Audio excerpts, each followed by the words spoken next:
Welcome back to another new video. आज हम history का चैप्टर 2 करने वाले हैं, किंग्स, फार्मर्स, टाउन्स। तो मैं नोट से इस बार पढ़ाने वाला हूँ और साथ ही साथ में मैंने कॉपी भी रख रखी है। जो भी मैं इसमें इंपॉर्टेंट नोट करूँगा तुम भी साथ में उसको नोट करते रहना। मैं बोर्ड पे इसलिए नहीं पढ़ा रहा क्योंकि ये थोड़ा बड़ा चैप्टर है, लेंथी चैप्टर है, तो थोड़ी दिक्कत हो सकती है कि बोर्ड पढ़ाने में टाइम लगेगा। इसीलिए मैं फटाफट इसी में पढ़ाऊँगा और क्या नाम है, थोड़ी देर में ये चैप्टर तुम्हारा निपटा दूंगा। फोकस हो जा भाई। और क्या नाम है, थोड़ी देर में ये चैप्टर निपट जाएगा। थोड़ा बड़ा चैप्टर है मैं मानता हूँ, पर लेकिन हम इतनी जल्दी करने वाले हैं इसको कि आधे घंटे में आपको ये चैप्टर कंप्लीट हो जाएगा बहुत इजी तरीके से। तो स्टार्ट करते हैं भाई, Kings, farmers and towns chapter को। इंट्रोडक्शन से स्टार्ट करेंगे भाई। तो बेसिकली हड़प्पन सिविलाइजेशन की बात करेगी स्टार्टिंग में। इवन आफ्टर हड़प्पन सिविलाइजेशन और history continuously developed after some period of time came in which is known as composition of Rigveda. तो मतलब यार बेसिकली यहाँ पे क्या कह रहा है, हम हमें कह रहा है कि जब हड़प्पन सिविलाइजेशन का जब हमने चैप्टर पढ़ा उसके बाद की कहानी अब हम पढ़ने वाले हैं बेसिकली। एंड जो हमारी हिस्ट्री है उसके बाद कितनी डेवलप्ड हुई, कैसे डेवलप्ड हुई, हम वो पढ़ेंगे इस चैप्टर में। और साथ में इस टाइम पीरियड को जाना जाता है ऋग्वेद की वजह से। एक बार आप लिख लो यहाँ पे, एक स्टार मार्क कर दो, ऐसे ऐसे स्टार मार्क करो। तो उसके बाद लिखो हड़प्पन सिविलाइजेशन,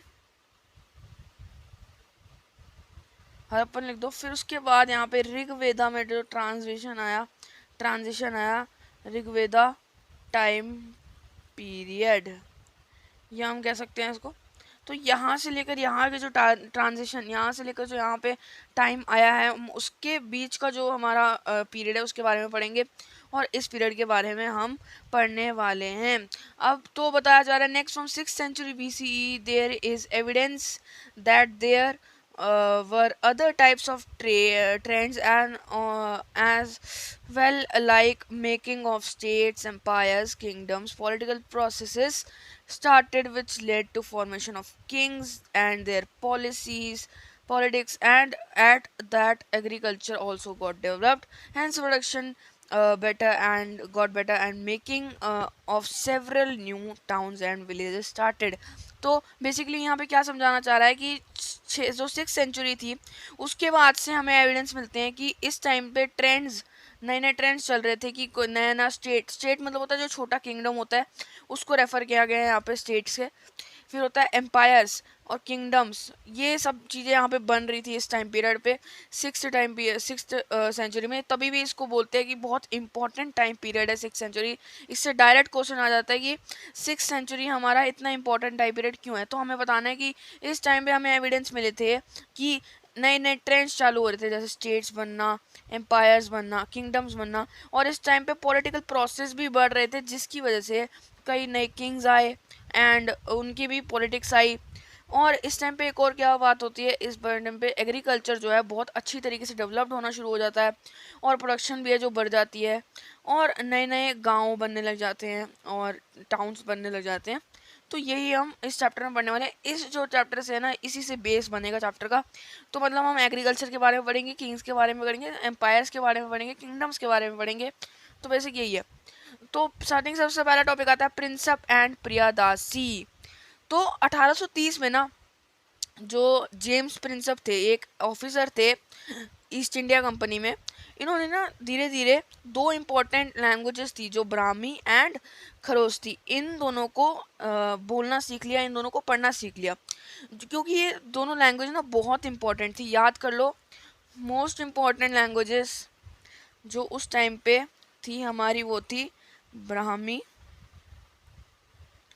एंड खरोस्ती।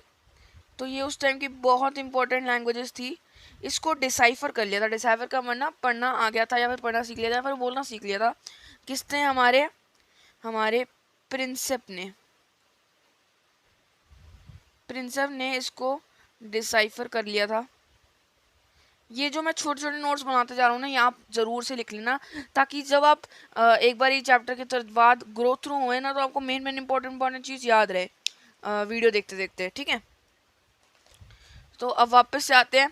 जो हमारा जेम्स प्रिंसप था, उन्होंने ये ब्राह्मी और खरोस्ती दोनों इंपॉर्टेंट लैंग्वेजेस जो थी उनको डिसाइफर कर दिया था। ये इंपॉर्टेंट क्यों थी? क्योंकि ये बहुत पॉपुलर थी। अब उस टाइम की हर स्क्रिप्ट, हर कॉइन, हर इंस्क्रिप्शंस में इनका यूज़ किया जाता था, जिससे कि जिसको अगर समझ के हम समझ जाए तो बहुत ज़्यादा हमारी डेवलपमेंट हो सकती थी हमारी आर्कियोलॉजी हिस्ट्री में। तो जब इनको अच्छी तरीके से समझ आ गया ना ये भाषा, तो उन्होंने एक चीज़ नोटिस करी कि हम इसमें ना, इन भाषाओं में एक ऐसा वर्ड है जो कि बहुत बार रिपीट हो रहा है। उसने बोला कि वो जो वर्ड रिपीट हो रहा है ना, वो है पियादासी। जो इन लैंग्वेजेस में वर्ड रिपीट हो रहा है ना, वो है पियादासी। पियादासी का जो मतलब इन्होंने बताया है ना, वो होता है बिलव्ड वन। पियादासी का जो मतलब इन्होंने बताया बिलव्ड वन, मतलब जिसको, जिससे तुम्हारे को बहुत प्यार हो। ये हमें बाद में पता चलता है ये अशोका के लिए, हमारे जो अशोका एम्परर हैं उनके लिए यूज़ होता है ये वर्ड। ओके, तो ये उन्होंने बेसिकली किया। इन्होंने समझा कि ये वर्ड जो है बार बार यूज़ हो रहा है, जिसके के नाम है प्रियादासी। और इसका जो बेसिकली मतलब बन रहा था ना, वो था कि ऐसा बंदा जिसको तुम बहुत प्यार करते हो और जो बहुत दिलदार है और बहुत प्लीजेंट है। ओके, तो हमें पता, बाद में मैंने आपको बताया, हमें पता चला कि ये जो नाम है ये किसको दिया गया था। कुछ इंस्क्रिप्शंस में हमने पढ़ा कि ये नाम अशोका को के लिए बुलाया जाता था। और जो फिर हम अशोका की बात करें तो ये ना दुनिया का वन ऑफ द मोस्ट जो है फेमस रूलर्स में से आता है। और इसकी बात जो है बुद्धिस्ट टेक्स्ट में करी जाती है। बुद्धिस्ट टेक्स्ट में क्यों करी जाती है? क्योंकि जब इसने अपनी आखिरी जंग लड़ी थी, तो इसको रियलाइज़ हो रहा था कि ये जो है बहुत मार कुटाई कर रहा है, बहुत लोगों को मार रहा है। तो जिसकी वजह से इसको रियलाइज़ होता है और अपने आप पे बुरा लगता है। इसीलिए वो क्या करता है, बुद्धिज़्म को अपना लेता है और प्रण खाता है कि आज के बाद वो कभी ऐसी लड़ाई नहीं करेगा जिससे लोगों को परेशानी हो। तो यही अभी अब आप बेसिक अंडरस्टैंडिंग कर लो इस चैप्टर की। अब हम बात करेंगे द अर्लीस्ट स्टेट्स की। द अर्लीस्ट स्टेट्स में हमें जो 16 महाजनपदास हैं उनके बारे में बात किया गया है। महाजनपदास वो थे इस टाइम पे जो मोस्ट इम्पोर्टेंट जगहें थी, स्टेट्स थी, उनका नाम महाजनपदास रख दिया था। ठीक है, एक सेकेंड अभी आपको दिखाते हैं। Mahajanapadas,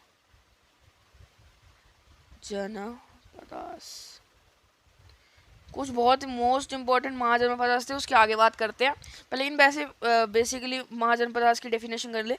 most important states at that time, ये जो थे 16 थे, पर लेकिन जो बहुत इम्पोर्टेंट वाले हैं हम ये उसके बारे में डिस्कस करेंगे। तो चलो वापस आते हैं इस पे। सॉरी, ये थोड़ा इसका फोकस शिफ्ट करें, यहाँ पे आए।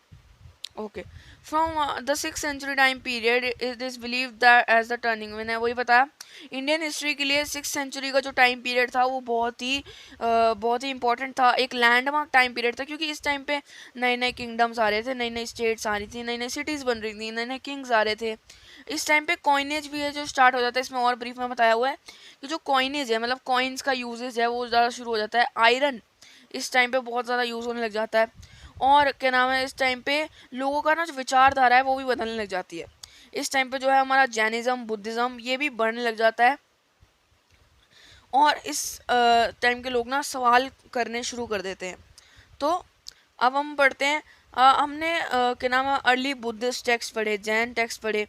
तो वहाँ से हमें पता चला कि जो है कुछ 16 इम्पोर्टेंट स्टेट्स हैं। मैंने जैसे यहाँ पे आपको पेपर में करके बताया कि 16 इम्पोर्टेंट स्टेट्स हैं, उनको बोला जाता था महाजनपदास। इनकी जो है ना बहुत इम्पोर्टेंट महत्वता थी उस टाइम पे। और क्या नाम है, इसको जो रूल करता था वो बहुत एपेक्स रूलर माना जाता था। अब कुछ इम्पोर्टेंट महाजनपदास के नाम मैं आपको करा देता हूँ एक बारी। मोस्ट इम्पोर्टेंट महाजनपदास एक तो हो गया हमारा मगध, ये बहुत इम्पोर्टेंट है, इसके ऊपर एक सेपरेट टॉपिक है पूरा कि ये इतना इम्पोर्टेंट है। फिर उसके बाद हमारा आ जाता है पंचाला के बाद लिख देते हैं पंचाला, फिर उसके बाद लिख देते हैं अवंती, कांधार,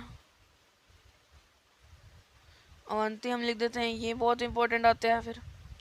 और साथ ही साथ में आ जाता है एक गांधारा,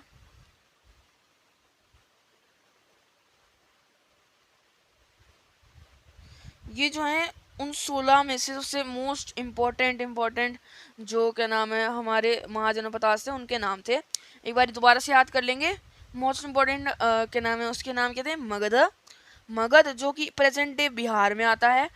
बिहार इसकी राजधानी जो थी ना, पहले थी राजगाह। एक बार यहाँ पे लिख देते हैं, राजगाह जो है इसकी राजधानी थी। राजगाह का क्या मतलब है, जहाँ राजा रहता है, तो क्योंकि ये बहुत इंपॉर्टेंट था तो यहाँ राजा रहते थे, इसके लिए इसकी राजधानी का नाम राजगाह था। पर लेकिन बाद में इसकी राजधानी जो है चेंज हो जाती है, उसका नाम हो जाता है पाटलिपुत्र। पाटलिपुत्र जो कि आज के टाइम का पटना है। ठीक है, तो मगध जो कि बिहार में है, प्रेजेंट डे जो बिहार में है। उसके बाद अवंती, पंचाला, गंधारा, ये बेसिकली बहुत इम्पोर्टेंट जगहें हैं, महाजनपदास हैं बहुत इम्पोर्टेंट, जिनके बारे में हम आगे जाके पढ़ेंगे भी। तो और इनका नाम ना बार बार हिस्ट्री में, स्क्रिप्ट्स में आता रहता है। तो जो अभी बताया जाता है कि महाजनपदास को रूल कौन करता था, जो महाजनपदास थे ना वो किंग्स के द्वारा रूल किए जाते थे और संघास के द्वारा रूल किए जाते थे। अब संघास जो होते हैं ना, ग्रुप ऑफ किंगडम्स होते हैं, मतलब जो लोग मिल के क्या नाम है, कुछ लोग मिल के एक क्या नाम है पूरे बड़े महाजनपदास को रूल करते थे ना, उनको संघास बोला जाता था। They were ruled by couple of kings, not one, एक से ज़्यादा किंग्स इसको रूल करते थे। और इसको ना ओलिगार्की सिस्टम भी कहा जाता था। महावीरा, बुद्धास इसी संग्राम में से आते थे। ठीक है, तो यही बताया गया है। अब बताया गया है ये संघास में ना एक से ज़्यादा किंग होता था, और क्या नाम है, ये जो कलेक्ट एक साथ काम करते थे और दुनिया जो वेलफेयर है, जो अपने किंगडम, अपने राज्य की भलाई के लिए पूरा काम करते थे। पर लेकिन अभी तक ये मिस्ट्री है कि किस रूलर ने इतने टाइम से इतने टाइम, मतलब बताना बहुत मुश्किल था, क्योंकि हिस्ट्री जो है ना फुल क्या नाम है पूरा ऐसा ही है कि हम पूरे तरीके से बता नहीं पाते किसी भी चीज़ को, क्योंकि कंफर्म करने के लिए हमें स्क्रिप्ट चाहिए होती हैं। कभी कभार स्क्रिप्ट जो है हमारी ख़राब हो जाती है, हमें आगे जाके इस टॉपिक पे डिटेल में पढ़ेंगे। तो ये था। अब हमने पढ़ा कि हमने ढूंढा कि we found out that every Mahajanapadas have their own capitals. मैंने आपको बता दिया यहाँ पे कि महाजनपदास की कैपिटल्स होती हैं, अपनी हर एक महाजनपदास की एक कैपिटल है, जो कि पूरी तरह से किलाबंदी होगी। किलाबंदी मतलब फोर्टिफाइड, आसपास दीवारों से घिरी होगी, और डिफेंस यहाँ का बहुत अच्छा होगा, क्योंकि यहाँ पे जो है ना सेंटर होता है, यहाँ से ट्रेड्स होती हैं और यहाँ पे राजा भी रहता है, तो इसको इस जगह को सुरक्षित रखा जाता है। और हमने इस टाइम पे ये भी पढ़ा कि जो ब्राह्मण्स होते थे ना, वो इस टाइम पे संस्कृत लिखना, संस्कृत फैलाना शुरू कर दिया था, और इस टाइम पे इन्होंने धर्मशास्त्र खत्म। ब्राह्मण्स जो थे ना इस टाइम पे, संस्कृत लिखना चालू कर दिए थे, और उन्होंने इसी से बनाया, ब्राह्मणों ने इसी से अपना एक ग्रंथ बना दिया जिसका नाम था धर्मसूत्रास।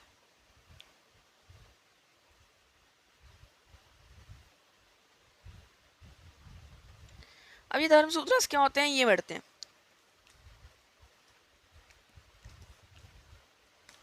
ठीक है, तो मैंने बताया आपको ब्राह्मणास इस टाइम पे जो ब्राह्मण्स थे हमारे, वो जो है संस्कृत पढ़ना शुरू कर देते हैं, संस्कृत लिखना शुरू कर देते हैं, और वो धर्म सूत्रास बनाते हैं। इसमें क्या होता है, ये एक लिखित चीज़ें, लिखित रिकॉर्ड होते हैं, लिखित वो होते हैं, लिखित क्या नाम है एसेस होते हैं वगैरह वगैरह। तो इसमें ना रूल्स और रेगुलेशंस होती हैं किंग्स के लिए, कि आपको क्या किस चीज़ का पालन करना है। आप क्षत्रिय, जो इन्होंने बताया कि क्षत्रियास होते हैं ना वही किंग बनने चाहिए। क्षत्रिय एक कास्ट सिस्टम में आते थे, जैसे ब्राह्मण, क्षत्रिय, वैश्य, फिर उसके बाद शूद्र। जो शूद्र होता था उसको सबसे कम इम्पोर्टेंस दी जाती थी, वैश्य उसको उससे ज़्यादा थोड़ी सी, क्षत्रिय जो होते थे वो किंग्स होते थे, फिर उसके ऊपर ब्राह्मणास को रखा गया था। ऐसे उन्होंने कैटेगरी बना दी थी। और इसमें ना रूलर्स को रूल्स बताए जाते हैं कि आपको ये करना चाहिए, आपको ये नहीं करना चाहिए। और रूल्स भी बताए जाते हैं कि जैसे कि क्या नाम है, तुम्हें टैक्सेस लेने चाहिए कल्टीवेटर से, ट्रेडर्स से, आर्टिशन से, इन लोगों से टैक्सेस भी लेने चाहिए और ट्रिब्यूट्स भी लेने चाहिए कि अगर कोई गिफ्ट देना चाहे तो आप उससे गिफ्ट भी लो। और इनमें ये भी बताया जाता है कि ब्राह्मण्स की रिस्पेक्ट करनी चाहिए आपको और ब्राह्मण्स के अंडर ही रहना चाहिए। और तो यही इस टॉपिक में यही बताया गया। तो बेसिकली अभी तक हमने पढ़ा कि जो महाजनपदास थे ना, वो 16 महाजनपदास थे। उनमें से मोस्ट इम्पोर्टेंट महाजनपदास हमारे थे मगध, पंचाला, अवंती और गंधारा। ये मोस्ट इम्पोर्टेंट जो थे हमारे मोस्ट इम्पोर्टेंट हमारे जो थे हमारे मोस्ट इम्पोर्टेंट महाजनपदास थे। तो अब हम एक महाजनपदास की बात करेंगे जो है मगध। ये बहुत इंपॉर्टेंट महाजनपदास है। उससे पहले हमने एक बार धर्मसूत्रास की रिवीजन कर लें क्योंकि ये इंपॉर्टेंट टॉपिक है। धर्मसूत्रास में इसमें होती थी rules and regulations for Kings. अब वो कैसी एग्जाम्पल है वो आप मेरे को बताना, ग्रुप पे बताना, कमेंट्स में बताना, ये मेरे को आप बताओगे, ठीक है। तो मगध की बारी करेंगे, बात करेंगे। तो मगध जो था ना 6 से 4 सेंचुरी में मगध जो था बहुत इम्पोर्टेंट जगह बन गई थी। और आज के टाइम पे बिहार में है, मैंने आपको बता दिया पहले। और ये सबसे मोस्ट इम्पॉर्टेंट जो है महाजनपदास बन चुका था। क्यों? क्योंकि इसकी बेसिक रीजन से जो यहाँ का मगध का लैंड एरिया है ना वो बहुत ज़्यादा फर्टाइल है, प्रोडक्टिव है, जिसकी वजह से फार्मिंग जो है ना वो ज़्यादा प्रोडक्टिविटी यील्ड करती है। सेकेंड, यहाँ पे आयरन ओर बहुत आसानी से अवेलेबल है, ठीक है।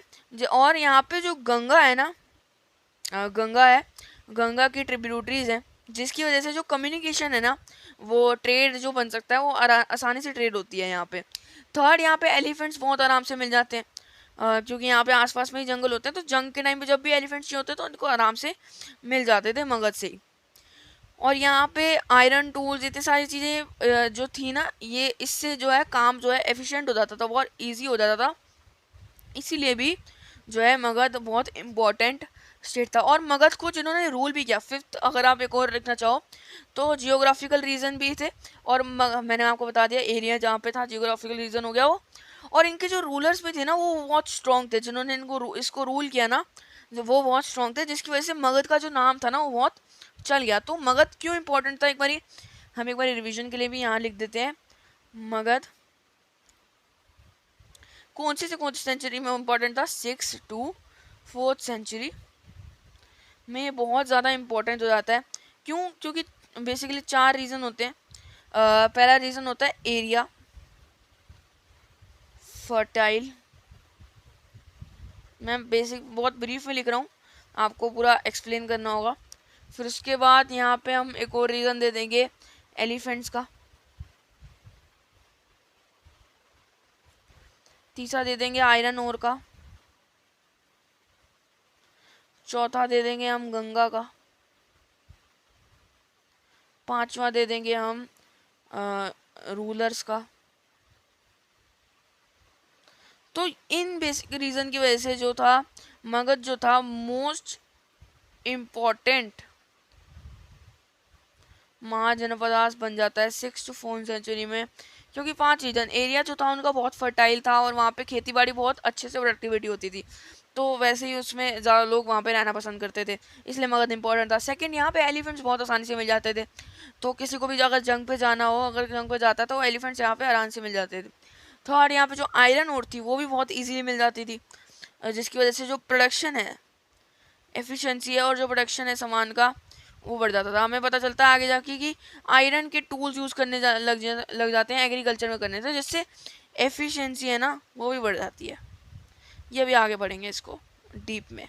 ओके, गंगा की जो ट्रिब्यूटरीज थी उसकी वजह से इरिगेशन बहुत अच्छा होता था,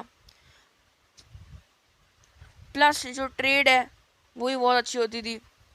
और जो प्लस जो क्रॉप्स अच्छी उगती हैं वो तो उगती ही हैं, क्योंकि जो सॉइल है गंगा की वो बहुत फर्टाइल कर देती है। गंगा का पानी सॉइल को बहुत फर्टाइल करता है। और रूलर्स पावरफुल रूलर्स थे, ठीक है, जिसकी वजह से मगध का नाम बहुत ज़्यादा फेमस था। और मगध जो था मोस्ट इम्पोर्टेंट महाजनपदास में से था। ठीक है, तो मगध के बारे में अभी अपने इतना पढ़ लिया। अब कुछ इम्पोर्टेंट रूलर्स के भी नाम कर लेते हैं जो मगध को रूल करे थे। तो बिम्बिसारा, अजातशत्रु, महापद्मनंदा, ये जो थे क्या नाम है मगध के जो बहुत तगड़े रूलर थे, बहुत इंपॉर्टेंट रूलर्स थे। अब जो मैंने आपको बताया मगध की जो इनिशियली जो कैपिटल रखी गई थी वो थी राजगा, जो कि बिहार में है आज के। पर लेकिन जब उसको बाद में चेंज कर दिया गया पाटलिपुत्र पे, पाटलिपुत्र जो आज का प्रेजेंट डे पटना कहलाता है। तो ये था हमारा मगध के बारे में। मगध के बारे में बेसिकली बताया गया कि वो बहुत इम्पोर्टेंट महाजनपदास था, क्योंकि रीजंस बीइंग, क्योंकि वहाँ पे फर्टिलिटी बहुत अच्छी थी, वहाँ पे गंगा थी, वहाँ पे हमारे एलिफेंट्स बहुत इजीली मिल जाते थे, वहाँ पे आयरन और बहुत अच्छा था, वहाँ पे रूलर्स भी महापद्मनंदा, बिम्बिसारा और अजातशत्रु जैसे रूलर थे, जिसकी वजह से बहुत इम्पोर्टेंट जो है हमारा बन जाता है मगध। ठीक है, अब हम बात करेंगे मौर्यन एम्पायर की। मौर्यन एम्पायर की इसी से इजाफा होता है अशोका का। ठीक है, तो मौर्यन एम्पायर की बात करेंगे, साथ साथ में अशोका की भी बात करने वाले हैं। जब मगध गो कर रहा था तो मौर्यन एम्पायर भी यहाँ से शुरू हो गया। चंद्रगुप्त मौर्य, जो आप जिन्होंने आज जिनका नाम आपने बहुत बार सुना होगा, उन्होंने ये स्टार्ट करा था। और ये इनका रूल जो था अफगानिस्तान बलूचिस्तान, अफगानिस्तान बलूचिस्तान इतनी दूर दूर तक इनका रूल था। फिर उनके बाद आए अशोका, जो कि ग्रैंड सन थे इनके, ग्रैंड सन थे, मोस्ट पॉपुलर के नाम है अगर बोल सकते हैं रूलर थे इंडिया के, अगर कहें तो गलत नहीं होगा बिल्कुल भी, क्योंकि वो थे। और इन्होंने ना कलिंगा उड़ीसा में भी कॉन्कर कर लिया था। उड़ीसा इनका लास्ट बैटल था, कलिंगा का बैटल इनका लास्ट बैटल था। इसके बाद इन्होंने जो है हमारा बुद्धिज़्म अपना लिया था, जो कि मैंने आपको पहले बता चुका हूँ। ठीक है, तो अभी हम यहाँ पे लिख लेते हैं एक बारी, इम्पोर्टेंट है यहाँ पे हमारा मौर्यन एम्पायर। मौर्यन एम्पायर कब स्टार्ट हुआ? जब मगध ग्रो कर रहा था ना, तब मौर्यन एम्पायर स्टार्ट करा। स्टार्ट किसने करा? चंद्रगुप्त मौर्य ने।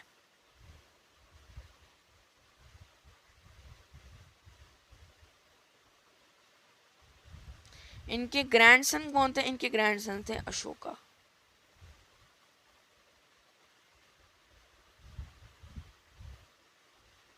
ठीक है, ये था मौर्यन एम्पायर का अभी तक इतना इंट्रोडक्शन दिया गया है। अब हमें मौर्यन एम्पायर के बारे में पता कैसे चला? तो बेसिकली पहले पहले तो हमें मेगाथनीज, जो कि एक ग्रीक ट्रैवलर था, एम्बेसडर था, ग्रीक से भारत आया था वो। तो उसने जो है अपनी किताब में अपने क्या नाम है अपने लेखे में लिखा था कि कोर्स के बारे में लिखा था मौर्यन एम्पायर के, कि मौर्यन एम्पायर कैसा है। और एक और सोर्स होता है अर्थशास्त्र और अर्थशास्त्र, जो कि कलेक्शन ऑफ राइटिंग्स, मतलब इन्होंने लिखा था, जो कि किन्होंने लिखा था? कौटिल्य और चाणक्य ने लिखा था, जो कि उस टाइम पे चंद्रगुप्त मौर्य के जो कोर्ट के मिनिस्टर्स थे। इससे हमें पता चलता है कि मौर्यन एम्पायर। और एक और मोस्ट इम्पोर्टेंट जो है हमारा टूल था, जिसकी वजह से हमें मौर्यन एम्पायर के बारे में पता चला, वो था पिलर्स। अब पिलर्स जो थे वो अशोका बिल्ड करवाते थे, और उस पर ना बहुत रेयर था ऐसा कि कोई रूलर ऐसा करे। वो खुद अशोका पिलर्स लगवाते थे और उस पर कुछ इंपॉर्टेंट मैसेज लिखते थे, जो कि जो भी उनको मैसेज कन्वे करना है वो उस पर लिख देते थे। तो उनको ऐसा फर्स्ट रूलर कहा जाता था कि ऐसे करने वाला। जो अशोका थे ना, अभी इतना ही पढ़ते हैं, अभी इसको इतना एक बार रिवाइज कर लेते हैं, एक बार यहाँ लिख लेते हैं इतना हम। ठीक है, तो अभी हम पढ़ रहे थे कि मौर्यन एम्पायर के बारे में पता कैसे चला। How we founded about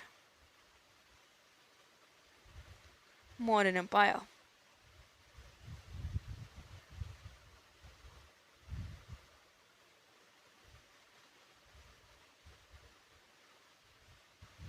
first तो आप लिखोगे मेगाथनीस,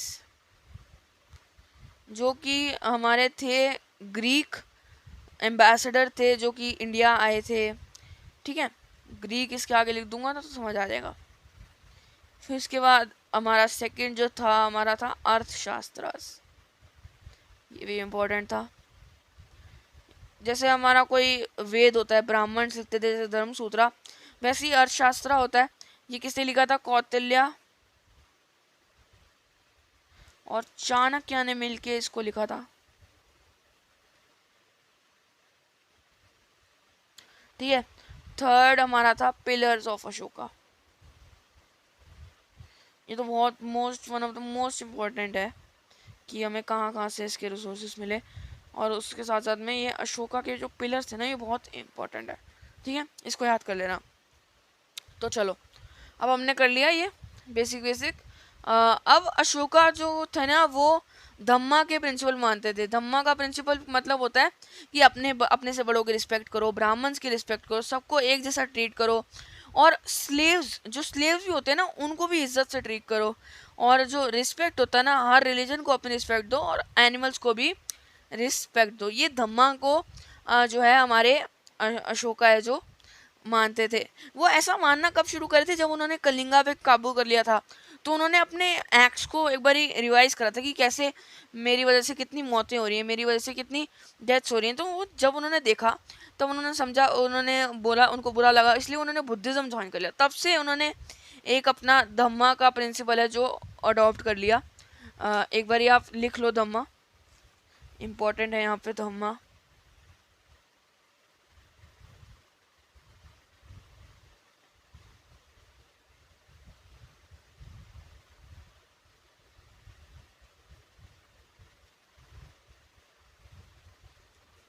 ठीक है, अशोका फीस प्रिंसिपल लिख रहा हूँ, बहुत बेसिक में लिख दिया मैंने।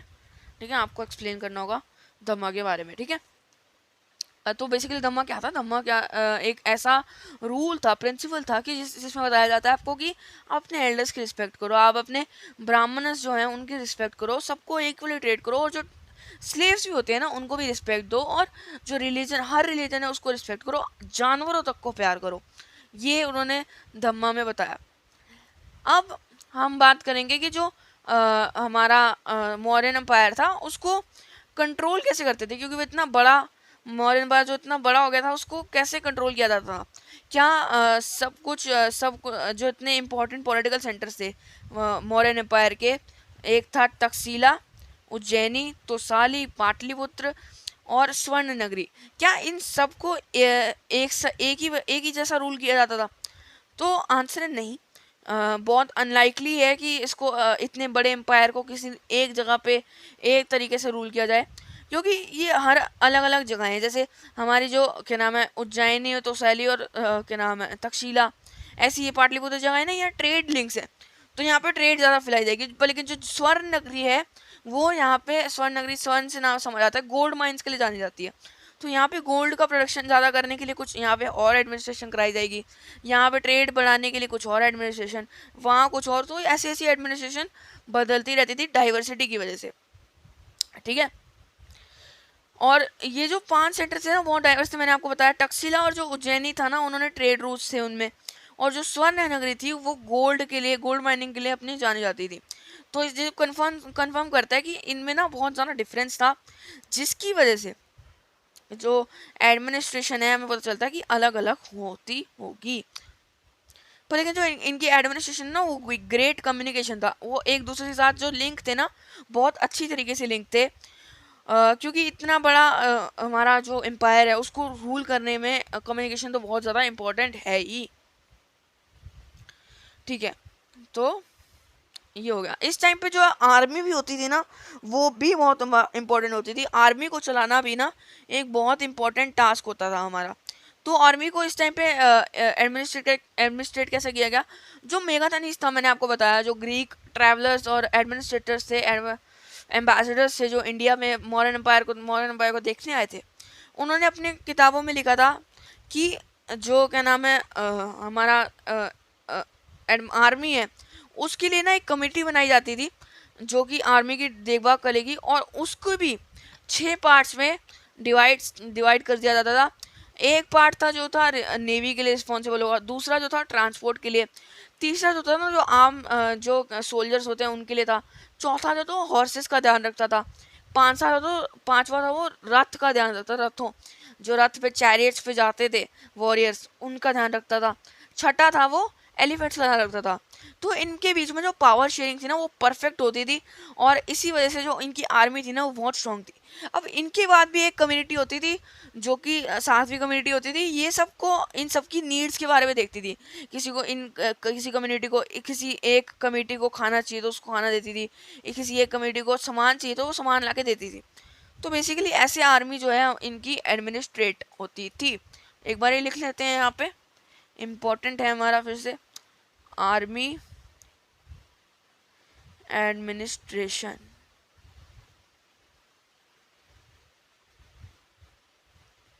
सबसे पहले तो एक कम्युनिटी बनाई थी इन्होंने, एक कम्युनिटी बनाते हैं, उसके भी 6 पार्ट कर लेते हैं, नेवी, फिर उसके बाद फुट सोल्जर, उसके बाद हॉर्सेस, एलिफेंट्स, उसके बाद चैरियट्स, पांचों का एक और कौन रह गया, एक और कौन रह गया चेक करता हूँ, और ट्रांसपोर्ट, हाँ, और एक रह गया हमारा ट्रांसपोर्ट।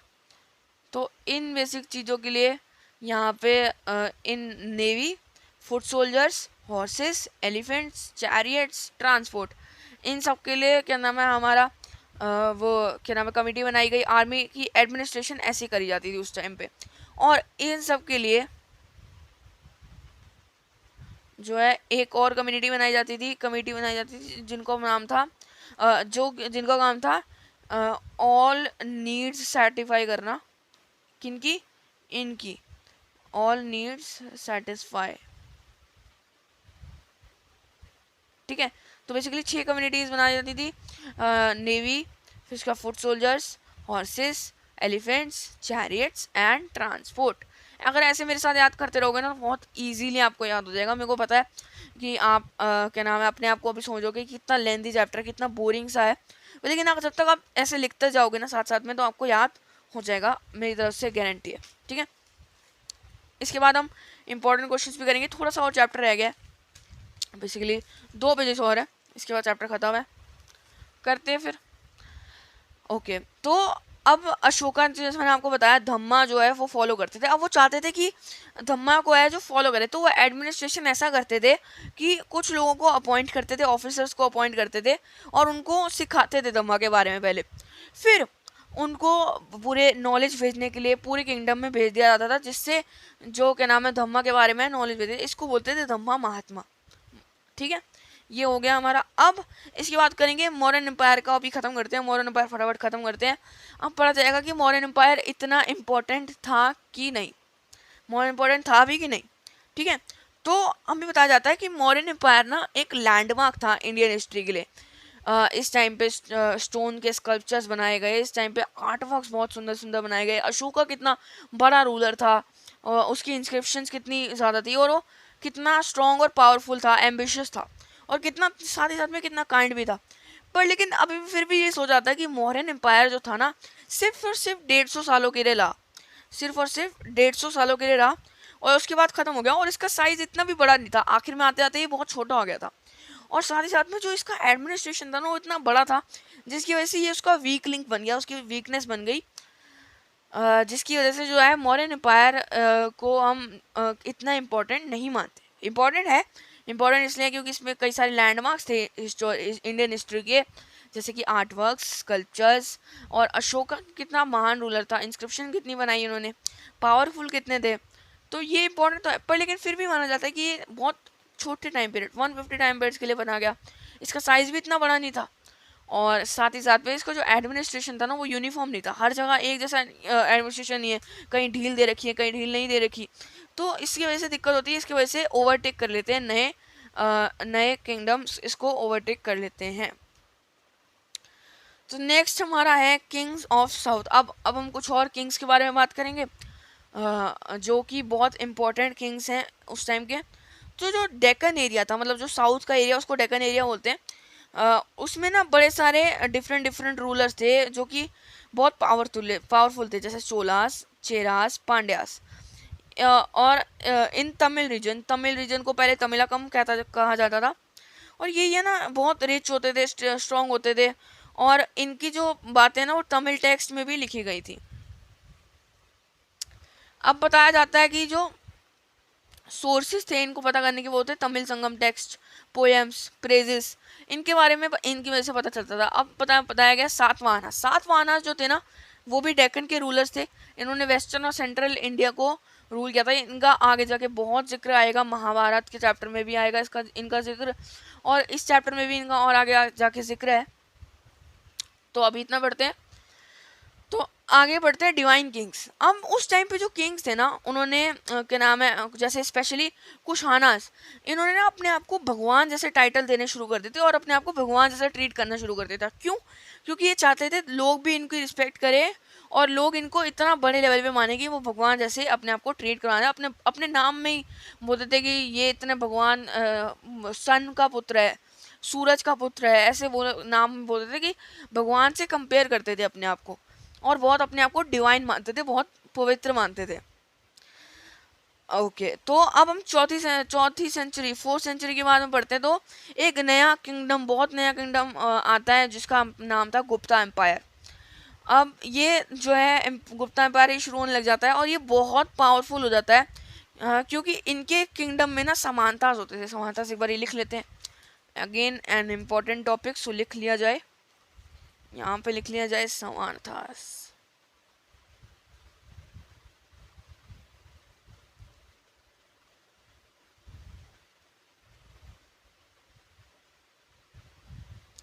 जो ये होते थे ना किंग्स नहीं होते थे पर लेकिन पावरफुल बहुत ज़्यादा होते थे, रिच भी होते थे, और कभी कभार ये जब जो किंग होता है वो जंग पर जा रहा होता है तो इनको पैसे देते थे, उनको आर्मी दे देते थे हेल्प करने के लिए उनकी बेसिकली। तो ये जो होते थे हमारे समानाताज होते थे, कभी कभार ये इतने पावरफुल हो जाते थे किंग को ही ओवरटेक कर लेते थे। ठीक है, तो ये समानाताज के बारे में बेसिकली बताया गया है। ये जो थे ना ये गुप्ता एम्पायर के टाइम पे गुप्ता एम्पायर में थे, जिसकी वजह से जो किंग्स थे ना उनको बहुत ज़्यादा सपोर्ट मिलता था और बहुत ज़्यादा पावरफुल बन जाते थे। ओके, अब हमें गुप्ता एम्पायर के बारे में इतना सब कुछ कैसे पता चला? लिटरेचर की वजह से, जो लिखे हुए हैं हमारे को रिकॉर्ड्स मिले हैं उसकी वजह से। कॉइन्स जो थे गुप्ता एम्पायर के बहुत ज़्यादा फेमस थे, इनके उसके ऊपर कुछ बना होता था तो हम उससे समझ जाते थे। और प्रशस्तीस निकला किस शब्द से? प्रशंसा से। प्रशंसा मतलब तारीफ होता है, जो कि हर बार कभी बार जो होती है ना कुछ लोग ना लालच के चक्कर में, जब किंग होता है ना वो खुश हो जाता है ना तो वो लैंड दे देता है, कभी कभार पैसे दे देता है, सोना दे देता है और अवार्ड दे देता है। तो उस अवार्ड को लेने के चक्कर में ना कुछ लोग ज़्यादातर किंग की झूठी तारीफ करना भी लग जाते थे, साथ ही साथ में उनकी प्रेजेस भी करते थे। तो यही थी प्रशस्तीस। ओके, तो एक बहुत इम्पोर्टेंट प्रशस्ति है वो थी प्रयागा प्रशस्ति। ये लालच में लोग कर देते थे और ये हमेशा सच नहीं होती थी, इसमें बहुत बड़ा चढ़ा के बातें बताई जाती थी।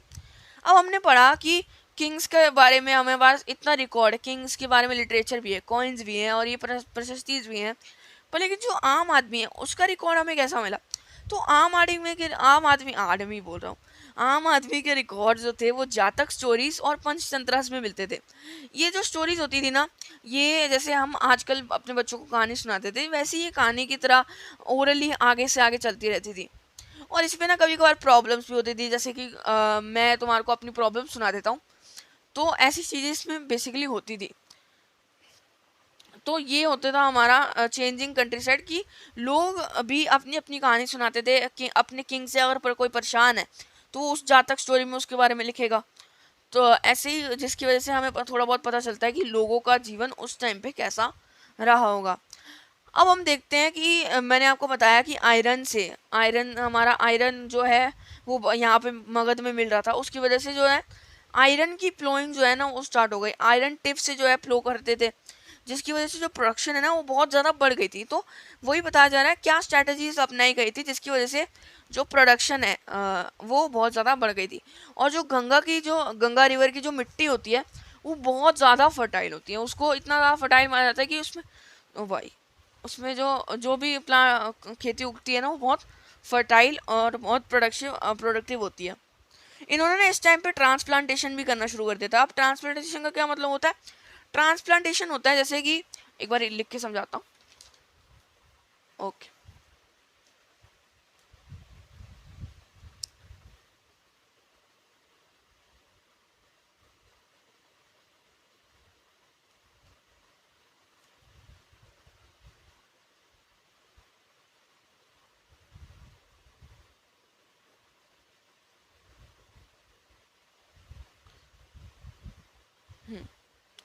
तो मैंने यहाँ पे लिख दिया।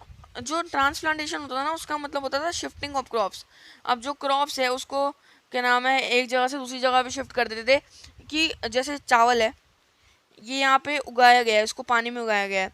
तो अब ये जब ये थोड़ा बड़ा हो जाएगा, स्प्राउट हो जाएगा, तो इसको ये अलग फील्ड में लगा देंगे, जिसकी वजह से जो प्रोडक्शन है ना वो बहुत ज़्यादा बढ़ जाती थी और अच्छी प्रोडक्शन होती थी। ठीक है, ये इनको ये सीख लिया था इन्होंने। और ये जो इनका इरिगेशन सिस्टम था ना, ये भी धीरे धीरे बढ़ रहा था और बहुत ज़्यादा अच्छा हो रहा था। अब हम बात करेंगे डिफरेंसेस इन रूरल सोसाइटी। अब देखो, आज के ज़माने में रिच और पुअर का डिफरेंस है, ठीक है। ऐसे ही उसके वहाँ के टाइम पे भी रिच और पुअर का डिफरेंस होता था, फार्मर्स में भी होता था। और एक टर्म थी घापति, ये बार बार यूज़ करी जाती थी। ये बहुत स्ट्रॉन्ग पर्सन और फैमिली के हेड के लिए यूज़ करी जाती थी। और ऐसी ऐसी नई नई टर्म्स यूज़ करी जाती थी किन के लिए? जो लैंड ओनर था उनके लिए विललार, तमिल में ये टर्म यूज़ करी जाती थी। जो प्लोमैन होता था उसके लिए उजावार ये टर्म यूज़ करी जाती थी। जो स्लेव्स होते थे उनको आदिमाई कहा जाता था। तो ऐसे हमें पता चलता है कि इनके बीच में डिफरेंस था। ठीक है, अब जो किंग्स होते थे ना कभी कभार वो क्या करते थे, गिफ्ट कर देते थे अपनी प्रजा को लैंड्स। लैंड मतलब ज़मीन गिफ्ट कर देते। बहुत रीज़न की वजह से करते थे। जो किंग होते थे ना, देखो किंग्स जो होते थे ना वो अपना लैंड जो होता था ना उसको गिफ्ट कर देते थे, गिफ्ट करते थे। ठीक है, क्यों करते थे? पहला रीज़न अपनी स्ट्रेंथ दिखाने के लिए, स्ट्रेंथ दिखाने के लिए। दूसरा रीज़न, जब व्हेन किंग इज गेटिंग लो, मतलब किंग की पावर जब कम हो रही होती है ना तब भी वो डोनेट करते हैं ताकि लोगों को लगे कि हाँ इसमें तो अभी स्ट्रेंथ है, ये लोगों को ज़मीन बांट रहा है। और तीसरा, जब उसको कभी भी अपने एरिया में इम्प्रूवमेंट कर रही है, अपने एरिया में इम्प्रूवमेंट करने की, यहाँ पे जो है बड़े सारे पेड़ हैं, इसको पेड़ को हटा के खेती कर लो यहाँ पे, और तो ये ज़्यादा प्रोडक्शन हो जाएगी। तो इसके लिए भी जो है इम्प्रूवमेंट ऑफ एरिया के लिए भी जो है किंग कभी कभार गिफ्ट कर देता था लैंड को। अब हमने ज़्यादातर देखा है कि जो लैंड गिफ्ट है ना वो किंग्स ही करते थे, क्वींस नहीं करती थी।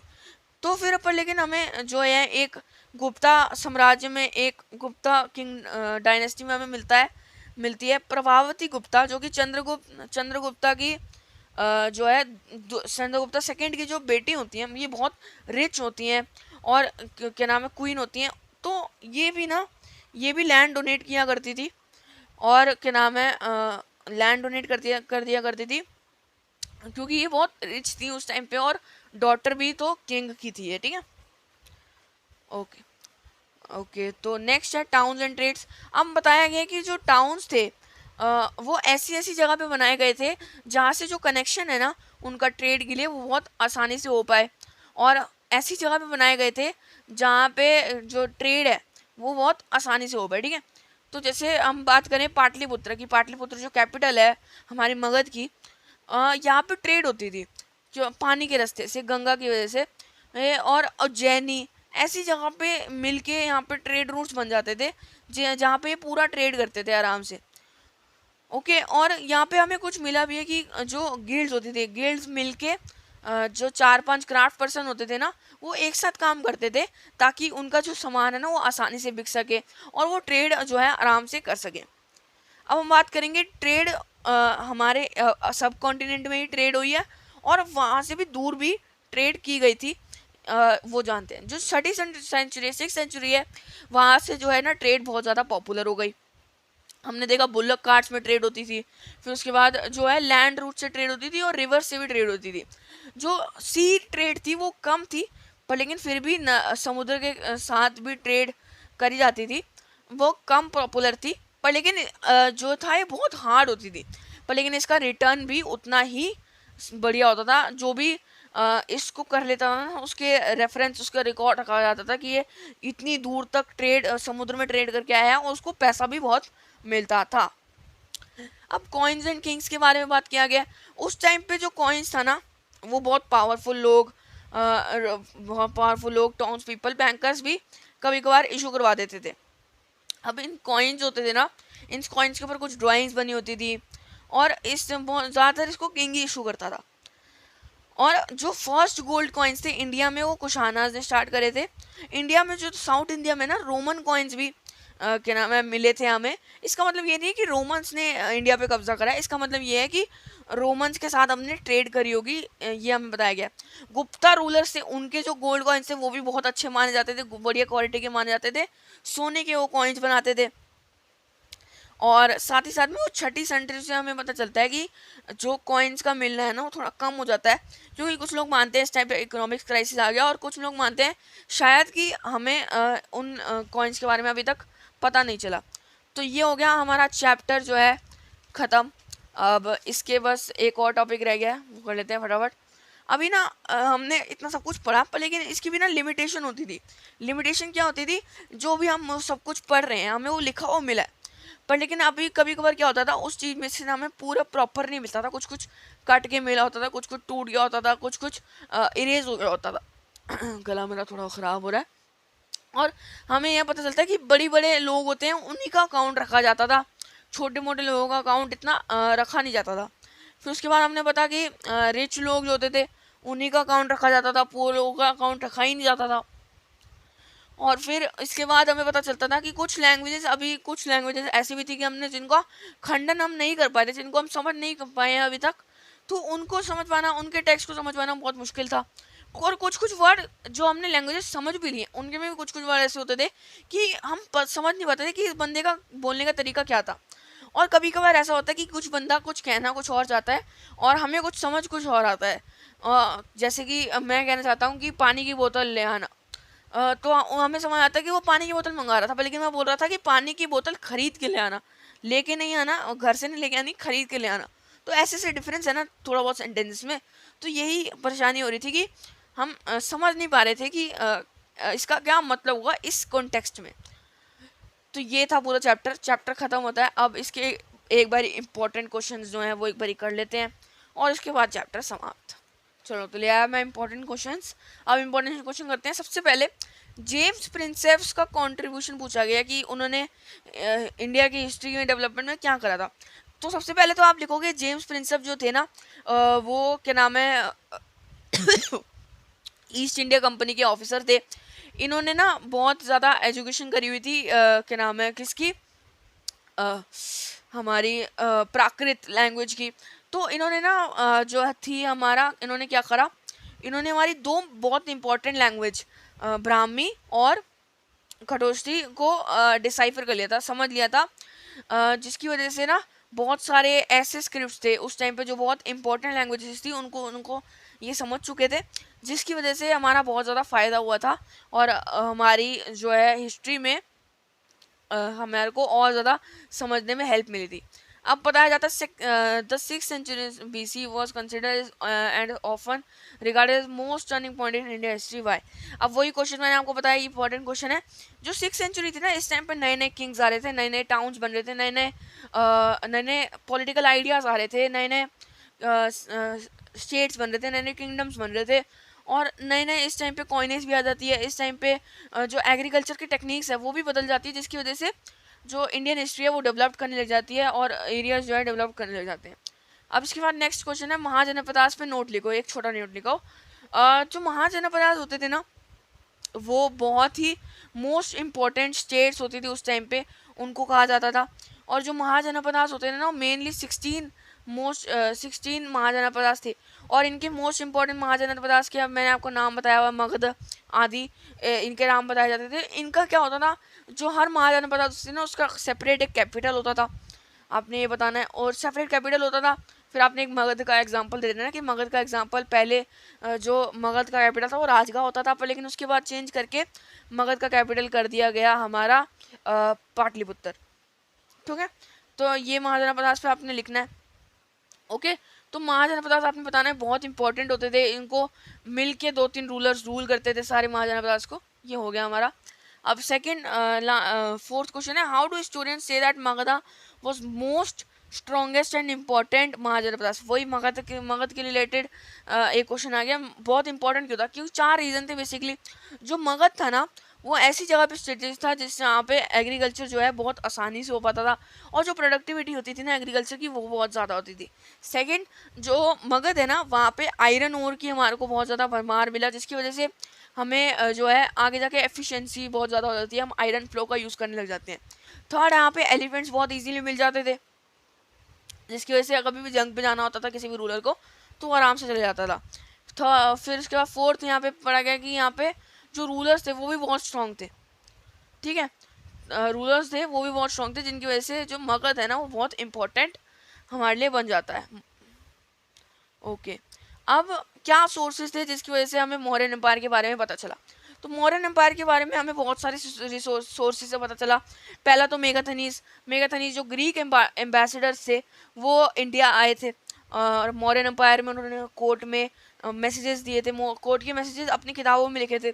सेकंड, अर्थशास्त्र जो लिखे गए थे कौटिल्य और चाणक्य ने मिल के, जो कि उस टाइम पे कोर्ट मेंबर्स थे किसके, चंद्रगुप्त मौर्य के, मौर्यन एम्पायर के जो कोर्ट मेंबर्स थे, उन्होंने अर्थशास्त्र लिखा था, जो कि एक बहुत इंपॉर्टेंट टेक्स्ट है, बुक है, जिससे हमें मौर्यन एम्पायर की हिस्ट्री में पता जाता है। और एक सबसे मोस्ट इंपॉर्टेंट जो था वो था हमारा अशोका का पिलर्स। अशोका जो पिलर्स थे वो उस पर लिखा करते थे, उस पर इंपॉर्टेंट मैसेज दिया करते थे, और वो ऐसे पहले यूनिक रूलर थे जो ऐसे करते थे, उस पर वो इंपॉर्टेंट मैसेज कन्वे किया करते थे। ओके, और इसके बाद पूछा गया describe the administration of Mauryan empire. अब मौर्यन एम्पायर का एडमिनिस्ट्रेशन, अब मैंने आपको बताया कि मौर्यन एम्पायर जो था ना बहुत वास्ट था, तो इसमें हमें समझाता था कि जिस एरिया के हिसाब से यहाँ पे जो था हमारा एरिया के हिसाब से हमारा एडमिनिस्ट्रेशन किया जाता था।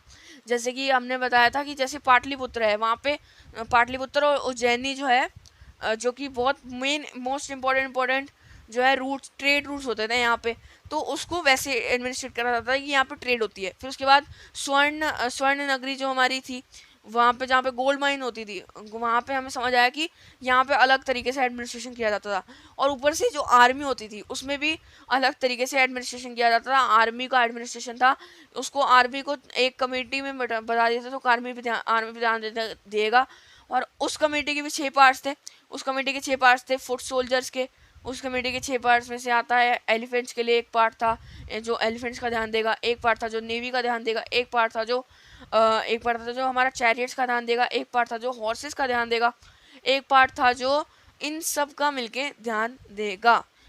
ठीक है, ये था एडमिनिस्ट्रेशन सिस्टम हमारा।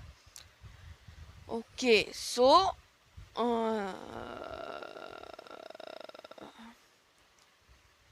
ठीक है, तो यहाँ पे मेंशन है 2 वेज अशोका स्प्रेडेड धम्मा। अब अशोका जो था धम्मा को फॉलो करता था, इतना तो हमें पता है। धम्मा क्या था, धम्मा जो था बहुत इंपॉर्टेंट उनके लिए एक प्रिंसिपल था, जिसमें वो बोलते हैं अपने एल्डर्स की रिस्पेक्ट करो, ब्राह्मण्स की रिस्पेक्ट करो, और जो छोटे से छोटा स्लेव भी होते हैं ना उनकी भी रिस्पेक्ट करो, रिलीजन्स की रिस्पेक्ट करो, एनिमल्स की भी रिस्पेक्ट करो। तो वो इसको स्प्रेड करने के लिए तो वो क्या करते थे, अपने कुछ ऑफिसर्स अपॉइंट करते थे, उनको सिखाते थे पूरा कि धम्मा क्या होता है, धम्मा का पूरा मतलब सिखाते थे, और उनको बोलते थे कि आप ट्रैवल करो, आप धम्मा का मतलब समझाओ। और साथ ही साथ में वो लिखते भी थे। लिखते किस पे थे, वो पिलर्स पे लिखते थे, हमने ऊपर पढ़ा। तो ये ऐसे उन्होंने क्या नाम है धम्मा को स्प्रेड करा। अब 8th क्वेश्चन है, why was the Mauryan empire regarded as a major landmark in the early Indian history.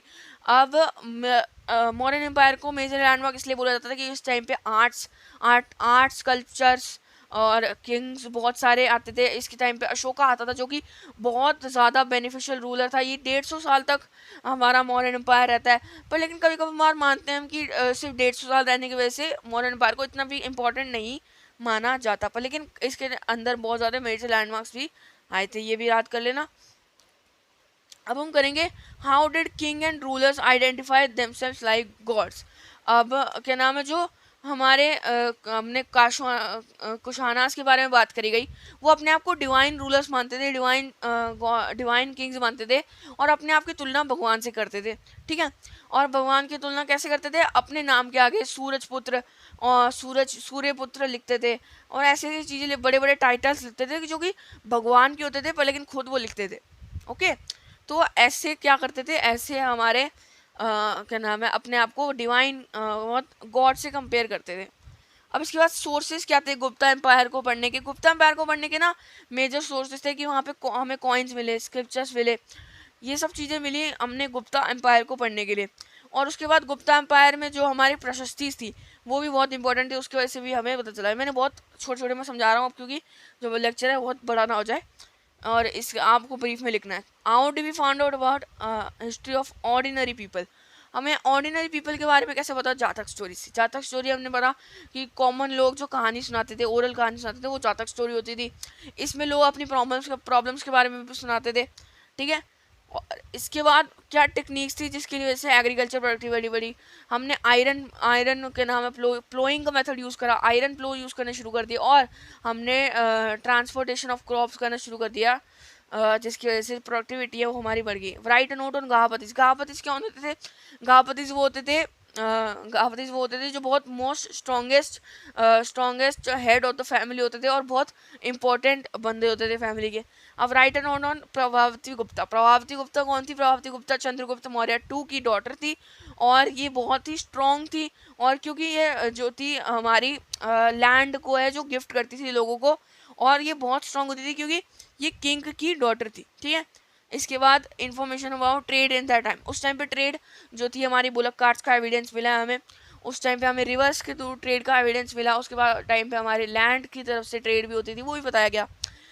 और उस टाइम पे जो था सी ट्रेड भी होती थी, पर लेकिन वो कम पॉपुलर थी क्योंकि वो बहुत मुश्किल थी, पर लेकिन उसका रिवॉर्ड भी उतना ही बड़ा था। अब उसके बाद कॉइन्स, उस टाइम के कॉइन्स के बारे में, ब्रीफ हिस्ट्री के बारे में बताओ। उस टाइम पे जो कॉइन्स थे ना वो बहुत ज़्यादा प्रचलित होने लगे थे। कुशानास ने पहले कॉइन्स इंट्रोड्यूस करे थे इंडिया में। इंडिया में जो पहले कॉइन्स इंट्रोड्यूस करे थे गोल्ड के। फिर जो गुप्ता एम्पायर के थे वो भी कॉइन्स बहुत ज़्यादा हाई क्वालिटी के होते थे, गोल्ड से बने हुए कॉइन्स होते थे। और जो रोमन कॉइन्स भी हमें रोमन कॉइन्स भी अगर मिले हैं हमें, तो उसका मतलब ये नहीं था कि लेकिन कि रोमन एम्पायर जो है इंडिया पे कब्जा था। इसका मतलब था कि हमने रोमन एम्पायर तक भी ट्रेड करी हुई है। और इसके बाद हमने पढ़ना है कि इसके बाद हमने पढ़ा कि कॉइन्स जो है 6th सेंचुरी के बाद से मिलना कम हो गए। हमने सोचा कि 6th सेंचुरी के बाद मिलना इसलिए कम हो गई क्योंकि जो जिसकी सामान की जिससे बनाते थे उसकी इकोनॉमिक क्राइसिस आ गई, या फिर उसकी कमी पड़ गई, इसलिए बताता, या फिर लोग मानते थे कि हम ही अभी तक उनको ढूंढ नहीं पाए, उसके बाद क्या पता हो। अब लिमिटेशंस क्या है हमारी फाइंडिंग्स की? मैंने लास्ट में आपको ये टॉपिक पढ़ाया था। लिमिटेशंस ये हैं कि कभी कभार जब हमें स्क्रिप्ट मिलती है हम उसको समझ नहीं पाते, कभी कभार वो स्क्रिप्ट फटी होती है, या फिर ख़राब होती है, या फिर ब्रोकन होती है। कभी कभार हमें जो बड़े बड़े राजा हैं उनकी स्क्रिप्ट का पता चलता है, छोटे लोगों का पता नहीं चलता। और कभी कभार हमें ऐसा भी होता है कि जो उन्होंने बोलने की कोशिश करी है वो हम नहीं समझ पाते। ठीक है, ये था मेन चैप्टर, ख़त्म होता है ये चैप्टर। बहुत ही क्या नाम है, हेक्टिक चैप्टर आपको लग सकता है, पर लेकिन मैंने आपको बहुत आसानी से समझाया, तो आपको समझ आना चाहिए। और क्वेश्चन आंसर आप ज़रूर कर लेना साथ ही साथ में मेरे। और बस यही चैप्टर आपको टेंशन फ्री हो जाना है। इस चैप्टर से आपको और कहीं से भी और क्वेश्चंस नहीं आएंगे, आपको यही क्वेश्चंस अच्छे से याद करने हैं, क्योंकि ये पूरा चैप्टर में से ही है। हर क्वेश्चन ये पूरे चैप्टर में से मैंने कराया है, जो मैंने समझाया वो उसी के क्वेश्चन है। बहुत ईजी तरीके से कराया और उसको आप कर लेना। तो बाय।